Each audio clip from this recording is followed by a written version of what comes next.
हम लोगों को ये समझना है कि कल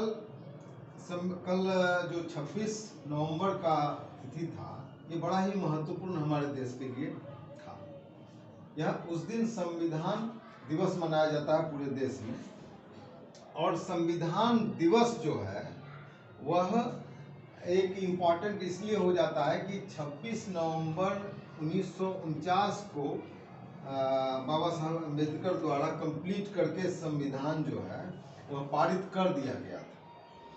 और उसके 2 महीने के बाद 26 जनवरी 1950 को यह लागू हुआ था हमारे पूरे देश में। तो ये जो संविधान में पूरी बातें लिख दी गई थी कि कैसे हमारा देश चलेगा, कैसे सरकार चलेगी।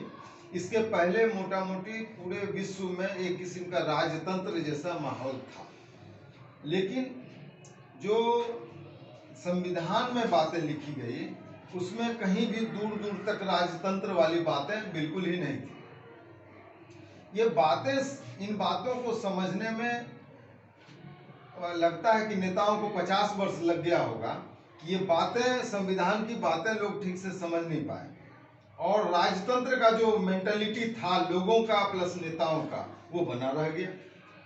इसलिए जितनी पार्टियां हैं उसमें प्राय यह देखने को मिलता था कि अगर कोई एक आदमी मुख्यमंत्री बन गया, प्रधानमंत्री बन गया, तो उनके बच्चे फिर प्रधानमंत्री या मुख्यमंत्री के दावेदारी में आ जाते थे।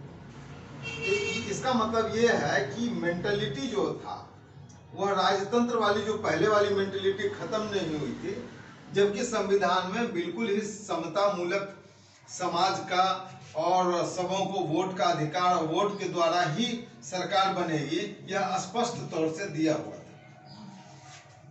लेकिन 50 साल के बाद जब लोगों को समझ में आया कि जब कुछ लोग राजनेता परिवारवाद करके जेल जाने लग गए, तब लोगों को समझ में आया कि ये हमारा देश में राजतंत्र नहीं है और नहीं चल सकता है।